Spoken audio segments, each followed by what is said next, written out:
yung mga contents niya, extremely violent. Kaya thus the name Gorebox, yung mga gory na content nandito, no? So it's extreme violence, may mga sexual contents pa tayo na nakita dito.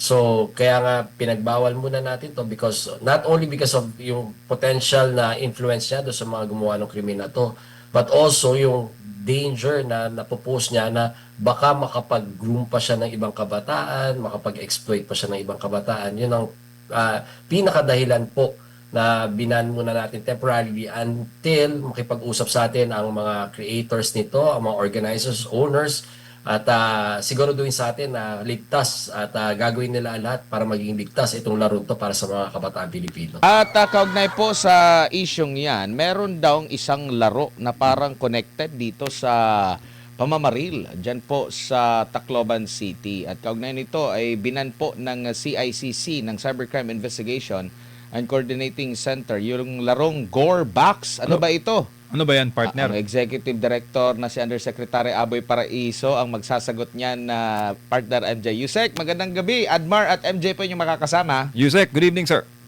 Magandang gabi ulit, Sir Admar, Sir MJ. Maraming salamat ulit sa pag-imbita sa akin sa inyong programa. Ang itong sinearch ko siya nung naban, doon ko lang nalaman kung ano pala itong Gorebox. Parang Roblox pala ito, pero hindi ko hilig ito kahit nung bata kasi napapangitan ako sa graphics. Pero para bigyan lang ng konteksto, yung kagaya ni MJ na hindi pa nakakapaglaro nito, Yusek. Ano po ba ito at bakit natin iniuugnay ito doon sa nangyaring insidente sa Tacloban City po, Yusek? So this is an online game ho na pwedeng i-download ng mga kababayan natin, lalo-lalo ng mga kabataan. Pero ang pagkakaiba ho nito, tama ka Sir Admar, ano, para itong Roblox. In fact, we are studying the direct relationship of the hosting of Roblox dito sa game na to. At ang pagkakaiba lang, walang restriction walang age verification. Tapos yung mga contents niya, extremely violent. Kaya thus the name Gorebox, yung mga gory na content nandito, no? So it's extreme violence, may mga sexual contents pa tayo na nakita dito. So kaya nga pinagbawal muna natin to because not only because of yung potential na influence niya do sa mga gumawa ng krimen na to, but also yung danger na napopost niya na baka makapag-groom pa siya ng ibang kabataan, makapag-exploit pa siya ng ibang kabataan. Yun ang pinakadahilan po na binan muna natin temporarily until makipag-usap sa atin ang mga creators nito, ang mga organizers, owners, at siguraduhin sa atin na ligtas at gagawin nila lahat para maging ligtas itong laro to para sa mga kabataan Pilipino. Opo, Yusek, hindi rin natin may sasantabi na meron ding skeptic dito sa mga hakbang na ito. Nagdadalawang isip, ano bang connection na niyan? Anong kaibahan niyan? Meron namang sumikat dati na Counter-Strike na nakakalaro din ng mga menor de edad. Meron pang PUBG, meron pang Call of Duty at kahalintulad na maraming mga mga may violence. Meron bang scientific talaga na lumalabas? Kasi may nabasa din po ako sa kaibigan natin na si Ginoong Art Samaniego, no? Na parang nag-comment din siya na hindi pa talaga ganun kalalim ba ang pag-aaral kung may kaugnayan ba yung mga laro, hindi lang itong Gorebox, sa pagmulat ng mga bata para siya ay maging violente rin. Yusek. Tama, no, Sir Admar. At yan, tama kayo. Sinabi natin sa kaibigan nating si Sir Art na wala pag-aanong pag-aaral. Pero nakikita natin yung influence dito sa mga kabataan to. Nabanggit mo kanina at halatang gamer ka, Sir Admar, no? Lahat ng mga larong yan. Yung mga nilalaro natin ngayon, ang pagkakaiba nito dito sa Gorebox is first, there's age restriction yung content niya. So, hindi ka makakalaro nito hanggat you're at a certain age na kaya mong intindihin yung consequences at kaya mong intindihin na laro lang to. At ang second na pinakapagkakaiba nito, yung mga kasi simulation games yung binabanggit natin kanina, so parang totoong tao. Ito kasi talagang child mapang-akit sa mga children kasi mukhang Lego, mukhang Roblox, di ba?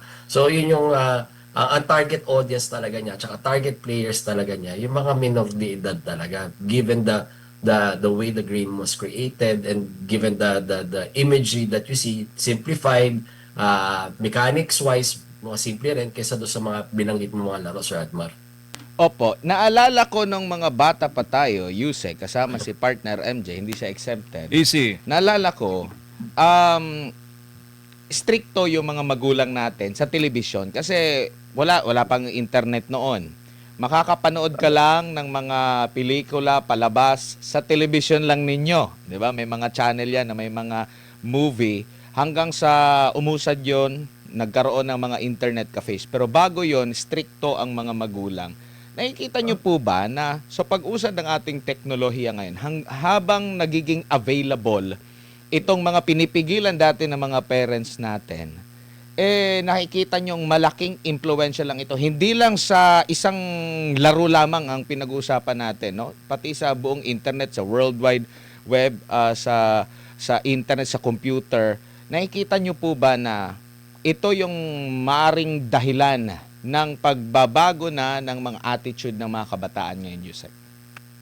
Tama, Sir Admar. At saka isa yan, kasi magkausap lang kami kanina ni Art Samaniego, no? At isa sa yan na even if we do all the government intervention, halimbawa, nagkaisa ho tayo na, etong lahat ng mga violent contents na to or itong mga games na to, i-block natin, i-restrict natin. Whatever intervention you do, hindi nawawala dapat. At even if we amend the laws, dapat hindi mawala yung pananagutan ng mga magulang at obligasyon ng mga magulang, nagabayan sila. For example, in this particular case, nung shooting sa Tacloban, pinag-uusapan natin parati yung mga bata, anong consequences ng mga bata. Pero pagbasihan natin yung batas at saka yung mga previous laws na talaga nakasuporta rin do sa pananagutan ng mga magulang, yung vicarious liability of the parents when it comes to yung mga krimen na ginawa ng mga anak. Kasi again, in this society, ang hindi natin maaalis yung pagiging magulang natin, Sir Admar, sa MJ, no? However, the technology advances, kailangan andun pa rin yung supervision, andun pa rin ang pangangalaga ng mga magulang. Opo. Kung itong juvenile justice ay sinasabing 15 years old below, walang criminal liability. Dito naman po sa marami ng mga bansa din na nag-i-implement na magkaroon din ng age limit, no, na magkaroon ng access lalo na sa social media, parang 16 ata. Nakikita niyo po ba na napapanahon na rin ito sa Pilipinas, Yusek? Well, age restriction is just parang band-aid solution sa akin, Sir Admar, ano. Kasi etong mga contents na to, for example, iban natin ang Roblox, iban natin itong mga games na to, hindi natin nakikita yung magagandang epekto rin ng mga games na to. In fact, some are being used to pique the interest ng mga kabataan para mas madali silang turuan. Ang sinasabi siguro, yung mga age restriction na pinagbabawal sa ibang bansa, yung mga social media. Kasi baka hindi pa naiintindihan ng mga kabataan natin, pero it shouldn't be sweeping and it should undergo yung masusing pag-aaral ho. Kasi tama ho, sa Australia, sa UK, binan na yan, mga social media. Pero in a Philippine setting, ano ho ba talaga yung gusto nating hadlangan, ano yung gusto nating i-regulate na pag-uugali or yung mga consequences para i-restrict, either to restrict or malaman natin hanggang saan dapat natin hadlagan, ano yung age na appropriate for the Filipino setting na para payagan sila mag-social media.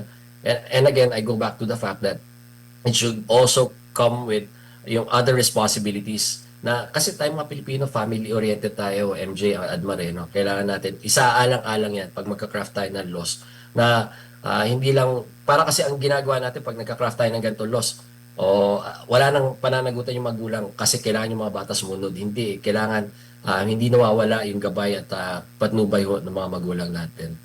Opo, Yusek, good evening sir, si MJ po ito. Sir, meron po MJ. kasing statement ang DOJ na ito rong Tacloban shooting posibleng may kaugnayan sa violent extremism. Better way of influencing the kids nowadays is through the use of social media. May na-monitor po ba kayo sir sa CICC na ganitong angulo?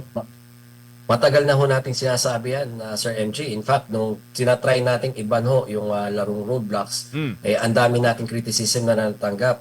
Pero the writings were on the wall. Ito yung pinoprevent natin Kasi tandaan natin bakit natin sinubukang i-block yung Roblox nung umpisa. Kasi may nahuling mga bata na nagpaplano ng school shooting din at ang ginagamit nila or ginagamit nilang simulation doon is Roblox. Now comes yung piniprevent natin na itong ganitong laro, talagang itong mga games na to, itong mga social media platforms na to, if they are not strictly regulated, magiging avenue talaga sila for ang tiyatawag natin dyan, grooming yung training, tsaka indoctrination ng mga kabataan natin. At tama yung DOJ, nakita na natin yan before, and ngayon it's very manifest na nakita yung isang bata nakasuot ng t-shirt ng fan club ng mga mass murderers, mga school shooters. So again, without proper regulation and without proper laws to regulate, and siguro let's address the elephant in the room, MJ, Admar, ano, ang pinakamahalagang law siguro natin dito is to gain jurisdiction over these platforms. Kasi kahit anong batas ang i-create natin ngayon, kahit magdikta ang Korte Suprema natin ngayon, maglabas sila ng ruling, kanino natin i-implement? Wala naman yung mga social media platforms dito. Wala naman yung mga gaming platforms na yan dito. Tama, tama. Kasi marami kasing nagsasabi rin na marami daw mga group chats, marami daw mga Facebook groups na involved itong mga kabataan. Minsan, may mga task pa, Yusek. For example, may mga tasking sila na everyday, meron kang gagawin na ganito. Tapos umaabot na sa sukdula na may task na, yun nga, gumawa na ng karahasan, Yusek. Tama ho, no, nakita rin natin yan sa mga previous na incidents sa ibang bansa.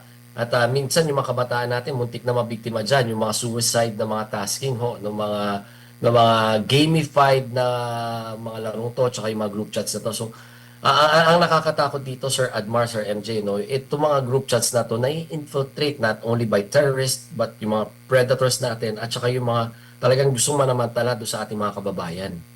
Opo, sir, yung mga social media companies na may Office of Philippines, Facebook lang ba? Yung Meta lang ba? O ano po yung monitoring nyo? So, to be candid and to be honest, MJ, may opisina sila dito for marketing. At kaibigan natin yung mga nandyan sa mga offices na yan, ano, nandyan sila for marketing. Pero again, if you try na servant sila na subpoena, servant sila ng mga processes ng korte nila, ipapadala pa nila yan sa Singapore, ipapadala pa nila yan sa US because they don't have a branch office here. Oh, so it's a tedious process pala, Yusek, ano? Oo, at saka yan, dyan pumapasok yung ine-exploit din ng kung yung mga kabataan, ine-exploit yung, naturuan sila paano exploit. Kasi hindi ako naniniwala na natutunan nila on their own yan eh. Tinuruan niya mga yan eh. There's a certain group chat na, kaya nga, sabi ko nga, yung angulo ng DOJ, it's more plausible than not kasi doon dinidiscuss ano yung mga pwede nating ilusot pag ginawa natin itong kriminal na to. So, even itong mga kriminal na to, yung mga in-explore din naman nila yung tiyatawag natin jurisdictional challenge. For example, yung mga scammers, yung mga nambibiktima sa ating mga kababayan, hindi naman nandito sa Pilipinas eh. Ini-scam tayo ng mga taga-ibang bansa eh, yung mga text messages na nakuha natin, yung mga scam sites na nakuha natin. And in the same way, pag may nahuli tayong scam site dito sa Pilipinas, wala nagre-reklamo kasi mga binibiktima nila nandun sa ibang bansa. Again, this is something that we have to address kasi sa mundo ho ng cybercrime, borderless. But our laws are still territorial. Correct. At speaking of mga scam, Yusek, ano bang mga namomonitor po ninyo ngayon na mga latest na mga scam na nakapambibiktima po ng maraming Pilipino? Yung latest, sir. So, dalawa ang binamataan natin na medyo lumalaganap ngayon eh. One is yung commercial scams, yung mga shopping scams kasi nga pasukan. Gusto ng mga kababayan natin makatagpid. Tapos naman yung isa naman, yung investment scam para naman sa mga naghahanap ng mga kababayan natin na extra income para suportahan yung pag-aaral ng mga kabataan din natin. So these are the two things that minomonitor natin. Siyempre, hindi nawawala yung mga online lending scams na yan. So constantly nakaka-receive tayo ng mga reports at saka mga complaints tungkol sa doon sa mga cybercrimes na yan. Yusek, si Admar po ulit, balikan ko lang yung issue Yes, po Admar. doon sa mga nasa online. No? Hindi ba natin sila pwede maobliga din na maya't maya dapat meron din silang mga info dissemination kaugnay sa tamang treatment, sa paggamit nitong certain mga application o mga games na ito na kumbaga meron, kasi libre naman siguro yan, pwede naman nila halimbawa kahit sa social media sites nga paglaanan nila ng for public service na lang din nila para maiwasan ito pong mga ganito po kasi minsan pwede namang maagapan yung maaring maidulot niyan kung may sapat na information din na makatutulong sa mga tao.